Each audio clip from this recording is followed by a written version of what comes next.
और बढ़िया। आज हम लोग बात करने वाले हैं, हमने पिछली वीडियो के अंदर में फर्टिलाइजेशन वाला पोर्शन देख लिया था।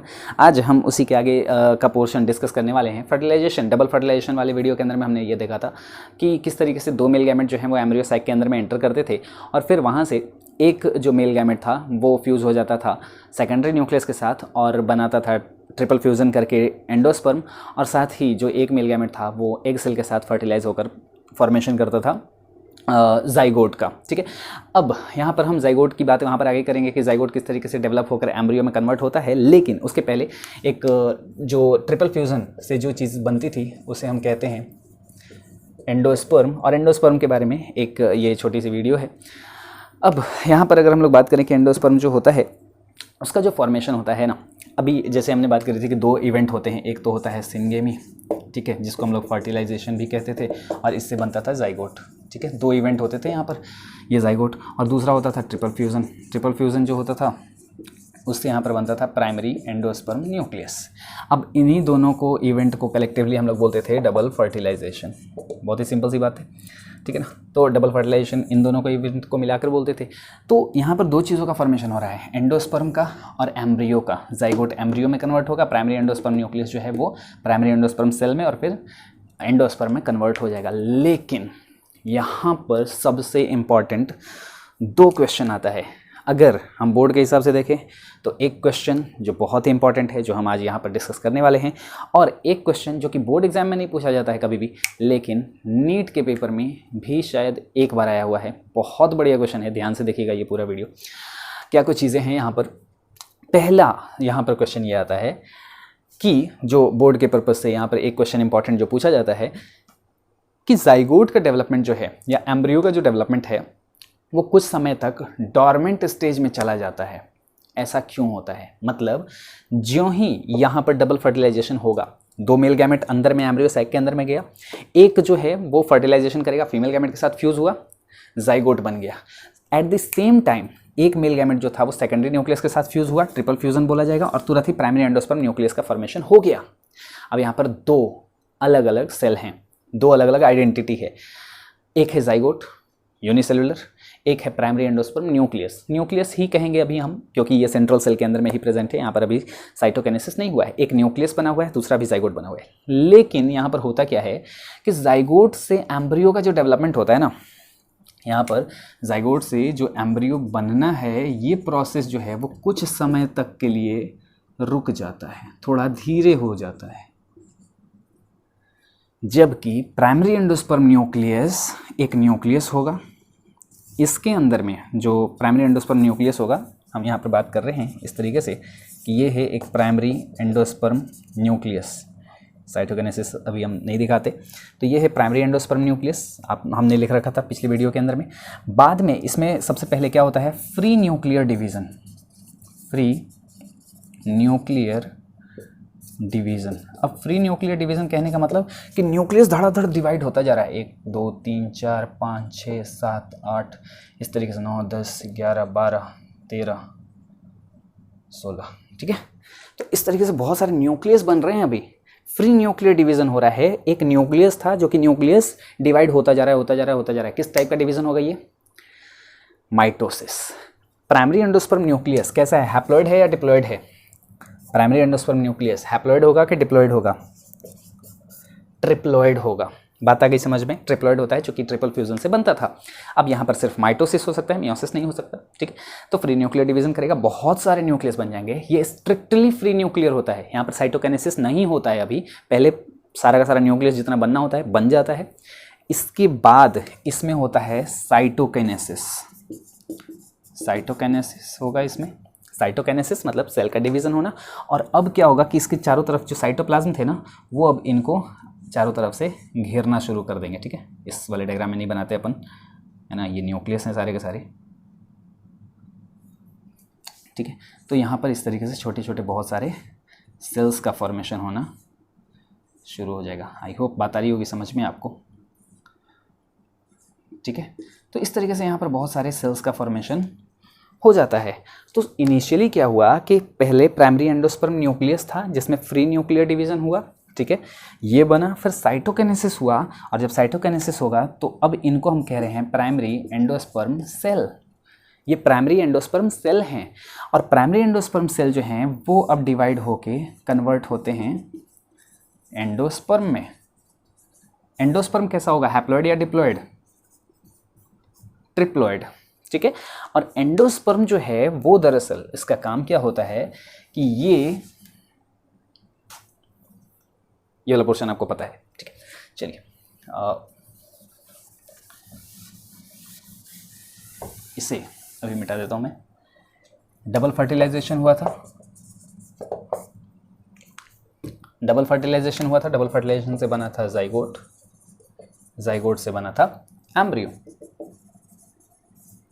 ठीक है। जाइगोट नहीं, डबल फर्टिलाइजेशन हुआ, मतलब डबल फर्टिलाइजेशन के अंदर में एक इवेंट हुआ सिनगेमी, ठीक है। सिनगेमी या फिर इसी को क्या बोल रहे हैं, फर्टिलाइजेशन, और उससे बना जाइगोट, जाइगोट से बना एम्ब्रियो। एम्ब्रियो जो था वो कैसा था, हैप्लॉइड या डिप्लॉइड, डिप्लॉइड, ठीक है। जाइगोट भी जो बना था वो कैसा था, डिप्लॉइड। तो यहाँ पर क्या था, प्राइमरी एंडोस्पर्म न्यूक्लियस का फॉर्मेशन हुआ, फ्री न्यूक्लियर डिवीजन हुआ, बहुत सारे न्यूक्लियस बन गए, फिर इसके अंदर में साइटोकाइनेसिस हुआ, अब ये सेल में कन्वर्ट हो गए। ये पहले न्यूक्लियस थे, अब बाद में जब साइटोकाइनेसिस हो गया तो ये सेल में कन्वर्ट हो गए, प्राइमरी एंडोस्पर्म सेल कह रहे हैं अभी से। अब ये जो प्राइमरी एंडोस्पर्म सेल है ये बाद में कन्वर्ट होकर एंडोस्पर्म में कन्वर्ट हो जाएंगे, और ये क्या करता है कि ये स्टोर्स न्यूट्रिशन, क्या करता है, न्यूट्रिशन को स्टोर करके रखने का काम करता है, ताकि ये क्या करे,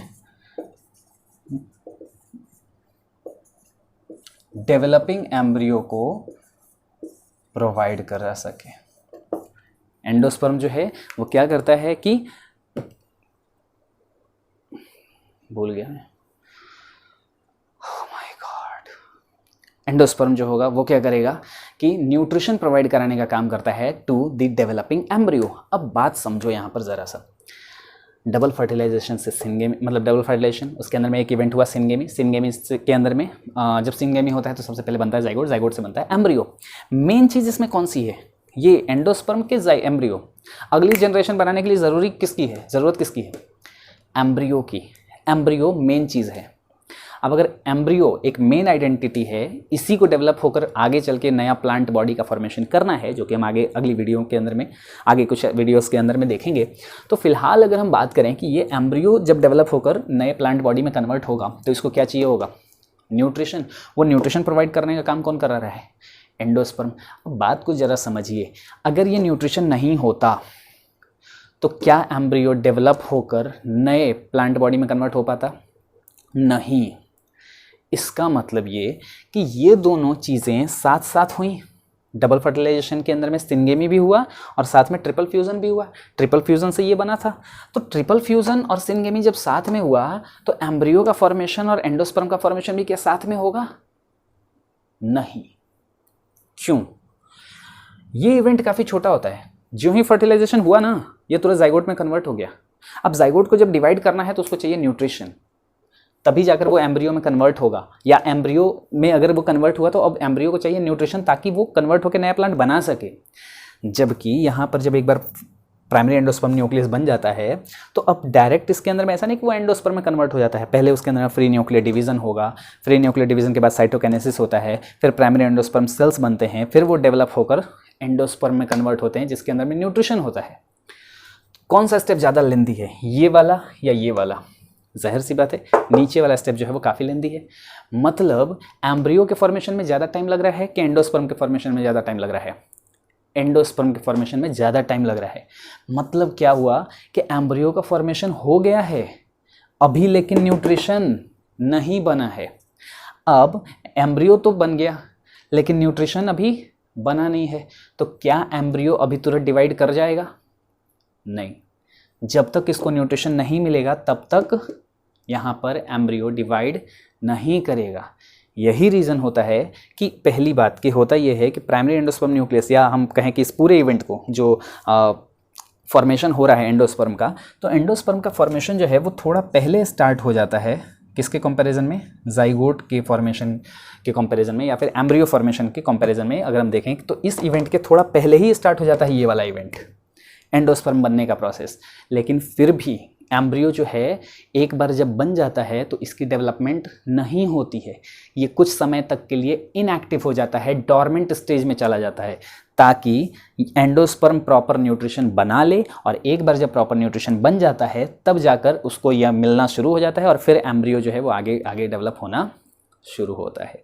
आई होप आपको बात आई होगी समझ में। और ये एक इम्पॉर्टेंट क्वेश्चन बनता है बोर्ड एग्जाम के अंदर में, आपके एनसीईआरटी पेज नंबर 41 पे भी जो आपके एक्सरसाइज का क्वेश्चन है, पेज नंबर 41, क्वेश्चन नंबर है 12। क्वेश्चन नंबर 12 आप देखेंगे, लिखा हुआ है, why do you think the zygote is dormant, why do you think the zygote is dormant for some time in a fertilised ovule. Fertilised ovule में zygote जो है वो कुछ समय तक के लिए डॉर्मेंट स्टेज में क्यों चला जाता है? डॉर्मेंट का मतलब इनएक्टिव। जाइगोट कुछ समय तक के लिए इनएक्टिव क्यों रहता है, आपको मतलब क्यों?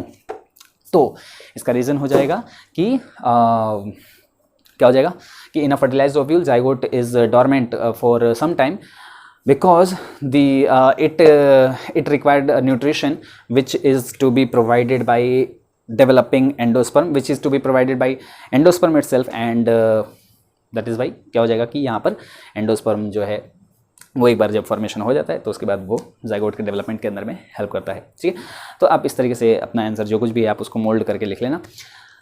बात आ गई होगी समझ में। ये तो था एक जो इंपॉर्टेंट क्वेश्चन जो कि आपके बोर्ड एग्जाम के अंदर में पूछा जाता है। दूसरा इंपॉर्टेंट क्वेश्चन जो कि आपको बोर्ड एग्जाम में कभी नहीं पूछा जाएगा लेकिन नीट में एक बार पूछा गया था या किसी और मेडिकल एग्जाम में पूछा गया था, बहुत ही अच्छा क्वेश्चन था, चांसेस हैं कि नीट के एग्जाम में वो आपसे कभी ना कभी पूछ लिया जाए। क्वेश्चन ये है, अच्छा देखो, जनरेशन हमने पढ़ा था कि प्लांट की लाइफ मतलब अल्टरनेशन ऑफ जनरेशन, कि स्पोरोफिटिक प्लांट जनरेशन होती है, गैमेटोफिटिक प्लांट जनरेशन होती है। मैंने आपको बताया था उस वीडियो के अंदर में कि जितने भी प्लांट के जितनी भी स्टेज होती है उसमें कोई सी भी स्टेज जो कि हैप्लॉइड है उन सभी स्टेज को हम लोग कहते हैं गैमेटोफाइट, जो भी डिप्लॉइड होती है उसको हम कहते हैं स्पोरोफाइट। क्लियर था? और इसी के रिगार्डिंग मैंने एक बहुत ही अच्छा क्वेश्चन भी उसके अंदर में आपसे पूछ रखा था कि जो स्पोर्स होते हैं वो क्या होते हैं, स्पोरोफाइट की गैमेटोफाइट। अगर आपको याद हो तो आपको पता चल गया होगा, स्पोर्स जो होते हैं वो गैमेटोफाइट होते हैं, स्पोरोफाइट नहीं होते। मैंने आपको सीधा सीधा एक ही लाइन के अंदर में आपके जवाब छुपा हुआ है कि जितने भी डिप्लॉयड स्ट्रक्चर होंगे वो स्पोरोफाइट होंगे, जितने भी हैप्लॉयड स्ट्रक्चर होंगे वो गैमेटोफाइट होंगे। तो स्पोर्स जो हैं वो हैप्लॉयड होते हैं। इससे नहीं देखना है कि अच्छा स्पोर्स तो स्पोरोफाइट होंगे, गैमेट तो गैमेटोफाइट होंगे, नहीं, स्पोर्स कैसे होते हैं? हैप्लॉयड। और अगर स्पोर्स हैप्लॉयड होते हैं तो वो किसका मेंबर कहे जाएंगे? गैमेटोफाइट के। जितना भी डिप्लॉयड स्ट्रक्चर होता है वो सब क्या कहा जाएगा? स्पोरोफाइट का। आपको बताना ये है कि एंडोस्पर्म कैसा है? ट्रिप्लॉइड। गैमेटोफाइट होगा या स्पोरोफाइट होगा? अगर गैमेटोफाइट होगा तो क्यों, अगर स्पोरोफाइट होगा तो क्यों? दो तरीके से आपको मतलब दिया जा सकता है इसका आंसर। पहली बात कि अगर स्पोरोफाइट है तो स्पोरोफाइट होगा तो जितने भी एक एक्सप्लेनेशन इस तरीके से दिया जाता है कि फर्टिलाइजेशन होने के बाद जितना भी स्ट्रक्चर बनता है वो सब स्पोरोफाइट में गिना जाता है। तो क्या ये फर्टिलाइजेशन के बाद बन रहा है? बिल्कुल। तो इस वजह से उस हिसाब से ये क्या होना चाहिए? स्पोरोफाइट। लेकिन क्या ये मेन प्लांट बॉडी में कोई भी सभी अपनी जगह स्थान अपना रखता है? नहीं। इसका मतलब उस हिसाब से ये गैमेटोफाइट होना चाहिए, क्योंकि मेन प्लांट बॉडी से ये डिराइव नहीं हो रहा है, ना ही मेन प्लांट बॉडी के फॉर्मेशन में ये कुछ हेल्प कर रहा है। इसका मतलब वो गैमेटोफाइट होना चाहिए। तो मैंने आपको दोनों व्यू बता दिए कि ये गैमेटोफाइट क्यों हो सकता है, स्पोरोफाइट क्यों हो सकता है। अब आपका टेक क्या है इस पर, क्यों ये स्पोरोफाइट होगा, क्यों ये गैमेटोफाइट होगा, क्या स्पोरोफाइट होगा, क्या गैमेटोफाइट होगा, वो आप खुद से सोचना, कमेंट बॉक्स के अंदर में लिखना। अगली वीडियो के अंदर में हम लोग इस चीज़ को भी डिस्कस कर लेंगे। एक और इंटरेस्टिंग बात यहाँ पर जो है वो ये आती है, अगर आपको पूछा जाए प्राइमरी एंडोस्पर्म न्यूक्लियस से जब फ्री न्यूक्लियर डिवीजन होता है। अब ये वाला जो इवेंट है ना, अब हम इसकी बात नहीं कर रहे हैं यहाँ पर ये जाइगोट फॉर्मेशन वगैरह की, यहाँ पर एंडोस्पर्म के फॉर्मेशन की बात कर रहे हैं। कि जो एंडोस्पर्म का फॉर्मेशन होता है, दरअसल कोकोनट आप सभी ने खाया होगा, देखा होगा आपने।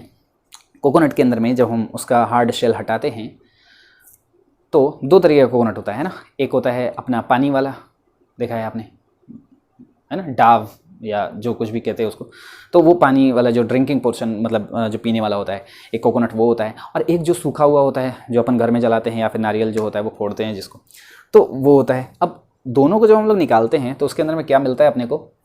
एक कोकोनट ऐसा होता है जो कि सूखा हुआ होता है, जब आप तोड़ते हैं उसके अंदर में खाने वाला एडिबल पोर्शन मिलता है, और एक कोकोनट होता है उसके अंदर में क्या होता है कि लिक्विड वाला पोर्शन होता है। कुछ कोकोनट ऐसे होते हैं जिसमें कुछ लिक्विड पोर्शन भी होता है, कुछ सॉलिड पोर्शन भी होता है, आप तोड़ते भी हैं, उसका पानी भी पी जाते हो और कुछ खा भी जाते हो। वो सारा का सारा पोर्शन जो था वो सब कुछ एंडोस्पर्म होता है। ठीक है, सुनिए होता क्या है। वहाँ पर प्राइमरी एंडोस्पर्म न्यूक्लियस है, उसके अंदर में पहले फ्री न्यूक्लियर डिवीजन होगा। कोकोनट की बात कर रहे हैं तो फ्री न्यूक्लियर डिवीजन होता है, और उससे ये बनता है फ्री न्यूक्लियर एंडोस्पर्म। यहाँ पर दो टाइप का कोकोनट में एंडोस्पर्म बनता है। एक बनता है न्यूक्लियर एंडोस्पर्म,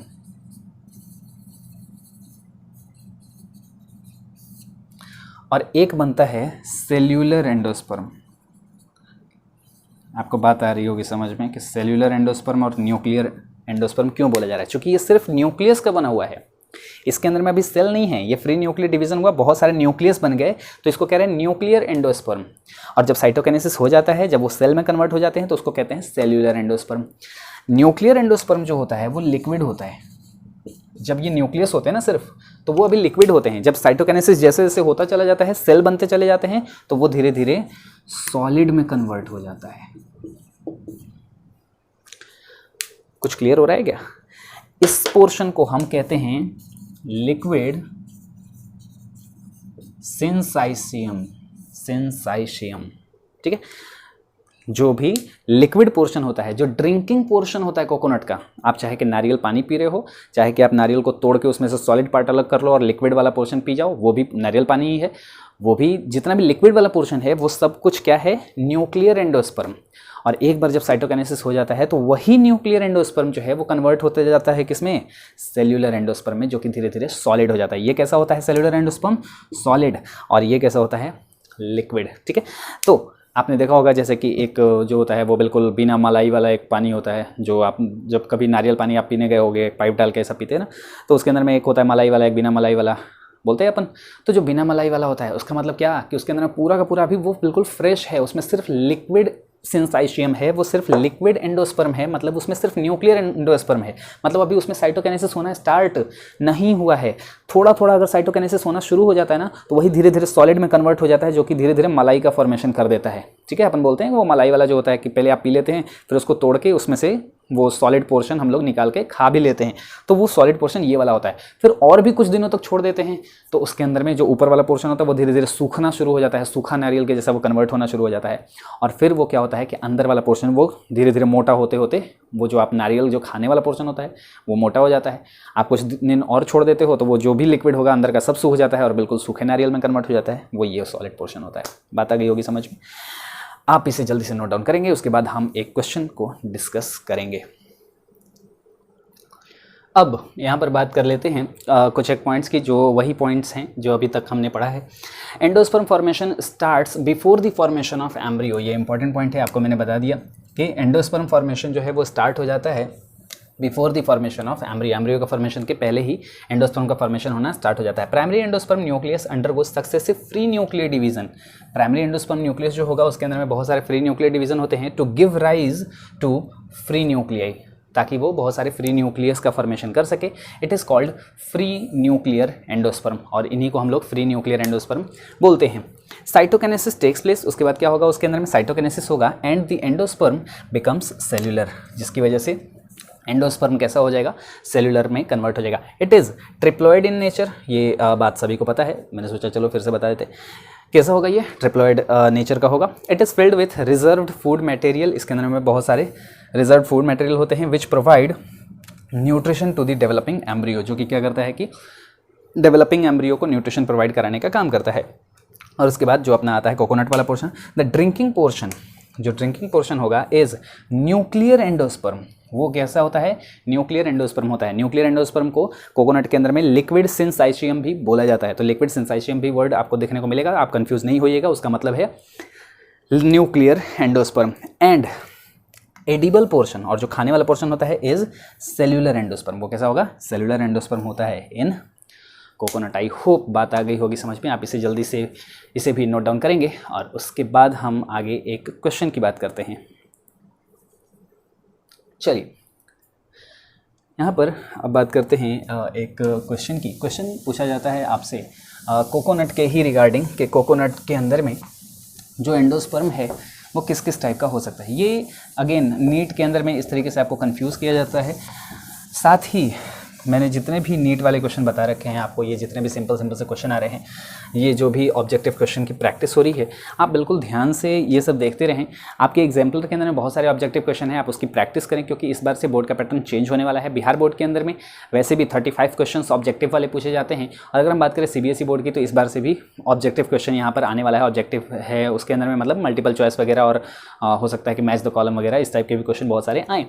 फिलहाल तो हम यहाँ पर बात कर लेते हैं कि क्वेश्चन जो है क्या होता है। इन कोकोनट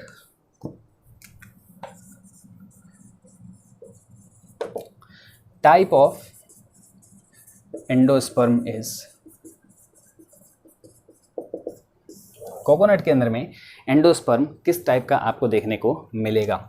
ऑप्शन फर्स्ट है सेल्यूलर, ऑप्शन सेकंड है न्यूक्लियर, एंड ऑप्शन थर्ड है न्यूक्लियर प्लस सेल्यूलर। क्या चूज करेंगे आप? Again question number 2 same question है। ऑप्शन अगर आपको दूसरे आ गए, पहला सेल्यूलर, दूसरा न्यूक्लियर, और तीसरा हेलोबियल, क्या चूज करेंगे आप? तो 2 क्वेश्चन है। In coconut type of endosperm is, ये क्वेश्चन है। अगर ये 3 ऑप्शन आए तो आपको कौन सा चूज करना है? आपको चूज करना है सेल्यूलर, न्यूक्लियर, या न्यूक्लियर प्लस सेल्यूलर, दोनों होगा। तो कौन सा होगा इसमें? सेल्यूलर होता है सिर्फ? नहीं, सिर्फ हम सेल्यूलर नहीं कह सकते, सिर्फ न्यूक्लियर नहीं कह सकते। यहाँ पर जब हमारे पास तीसरा ऑप्शन मौजूद है न्यूक्लियर प्लस सेल्यूलर, तो ये आंसर जो है वो सबसे सही होगा। न्यूक्लियर भी होता है एंडोस्पर्म, प्लस सेल्यूलर भी होता है ना, लिक्विड पोर्शन भी होता है, सॉलिड पोर्शन भी होता है कोकोनट के अंदर में।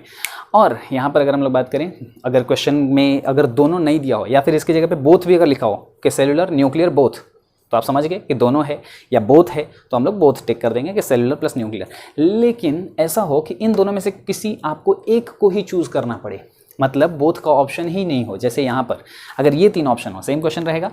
इन coconut type of endosperm is, option है सेल्यूलर, न्यूक्लियर, हेलोबियल। ऐसे बहुत सारे और भी टाइप के एंडोस्पर्म होते हैं, ठीक है। ऐसा मत समझना कि सिर्फ ये 2 टाइप के ही एंडोस्पर्म होंगे, ठीक है। और भी टाइप के एंडोस्पर्म होते हैं। हेलोबियल एक टाइप का एंडोस्पर्म होता है, जहाँ पर अब कर थोड़ी सी आपको ब्रीफ जानकारी दे दूँ। हेलोबियल एंडोस्पर्म वो एंडोस्पर्म होता है जहाँ पर एट द सेम टाइम एक ही के अंदर में मिक्सचर होता है न्यूक्लियर एंडोस्पर्म और सेलुलर एंडोस्पर्म दोनों का। आप कहोगे कोकोनट के अंदर में तो वैसा ही होता है। नहीं, कोकोनट के अंदर में क्या होता है कि सॉलिड पोर्शन पूरी तरीके से सॉलिड होता है, मतलब जो सेलुलर एंडोस्पर्म है वो पूरी तरीके से सेलुलर होगा, अलग होगा। जो सॉलिड खाने वाला होता है वो किनारे किनारे होता है, और लिक्विड बीच में भरा हुआ होता है, वो पूरी तरीके से लिक्विड होता है। जबकि हेलोबियल के अंदर में क्या होता है कि मिक्सचर होता है, उसी में कुछ सॉलिड सेल भी घूम रहे हैं, लिक्विड भी घूम रहा है, तो उस टाइप का एक सेमी सॉलिड टाइप का एंडोस्पर्म होता है। तो मतलब कोकोनट में ये नहीं होता है। कहने का मतलब ये है कि सेलुलर और न्यूक्लियर में से आपको चूज़ करना है, ये हेलोबियल आपको चूज़ नहीं करना है। यहाँ पर कुछ भी ऑप्शन हो सकता है, ठीक है ना। बात कहने का मतलब ये है कि इन दोनों में से अगर आपको चूज़ करना हो तो कौन सा आंसर सही होगा। In coconut type of endosperm is, क्या लगता है कौन सा आंसर सही होगा? यहाँ पर आंसर सही होगा न्यूक्लियर। न्यूक्लियर एंडोस्पर्म को हम लोग ज़्यादा प्रेफरेंस देंगे, क्योंकि पहले फॉर्मेशन जो है वो न्यूक्लियर एंडोस्पर्म का ही होता है। साथ ही जो न्यूट्रिशन प्रोवाइड कराने का काम होता है वो न्यूक्लियर एंडोस्पर्म का ही होता है।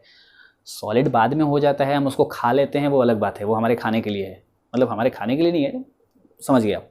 तो न्यूक्लियर एंडोस्पर्म जो है वही एक्चुअल में प्लांट के लिए यूज़फुल होता है, वही न्यूट्रिशन प्रोवाइड कराता है, और इनिशियली वो बनता भी है। तो इसी वजह से हम लोग न्यूक्लियर एंडोस्पर्म को ज़्यादा प्रेफरेंस देते हैं बजाय कि सेल्युलर एंडोस्पर्म को। आई होप बात आ गई होगी समझ में, आप इसे भी जल्दी से नोट डाउन कर लेंगे, ठीक है। चलिए, अब यहाँ पर एक क्वेश्चन मैंने आपको बता रखा है कि जो एंडोस्पर्म होता है जो कि ट्रिप्लॉइड नेचर का होता है, तो आपको ये बताना है कि वो स्पोरोफिटिक जनरेशन का है कि गैमेटोफिटिक जनरेशन का है। जहाँ ढूंढ सकते हो ढूंढो, गूगल करो, बुक्स में ढूंढो, जहाँ आपको मिल सकता है वहाँ पे ढूंढिए। कोई भी अगर डाउट हो, पढ़ाई नहीं हो रही है, या अगर क्वेश्चन नहीं सॉल्व हो पा रहा है, टॉपिक में दिक्कत है, ठीक है, किसी पोर्शन में अगर कोई दिक्कत है, या कुछ भी आपको क्वेश्चन प्रैक्टिस अगर ज़्यादा से ज़्यादा करनी है, आप चाहते हो कि सर जी क्वेश्चन तो मतलब थियरी तो हम पूरा का पूरा पढ़ ले रहे हैं, लेकिन हमें पता ही नहीं चल पा रहा है यार कि थियरी हम पढ़े अच्छे से हैं या नहीं पढ़े हैं, हमें क्वेश्चन प्रैक्टिस के लिए ज़्यादा से ज़्यादा चाहिए। तो उस सभी चीज़ के रिगार्डिंग जो कुछ भी आपको अगर डाउट होगा, आप कमेंट बॉक्स के अंदर में लिख देना, पूछ लेना मेरे से। अगर आपके पास नंबर होगा मेरा व्हाट्सएप नंबर, तो आप वहाँ पर पूछ सकते हैं।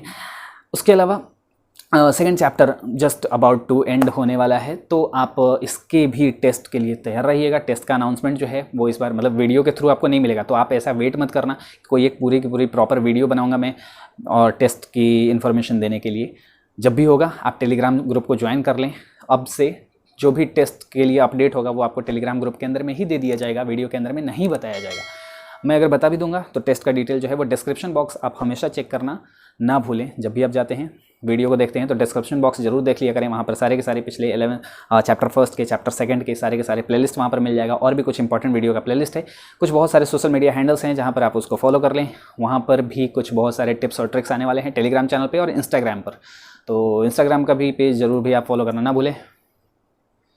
बहुत बात हो गई, थैंक यू।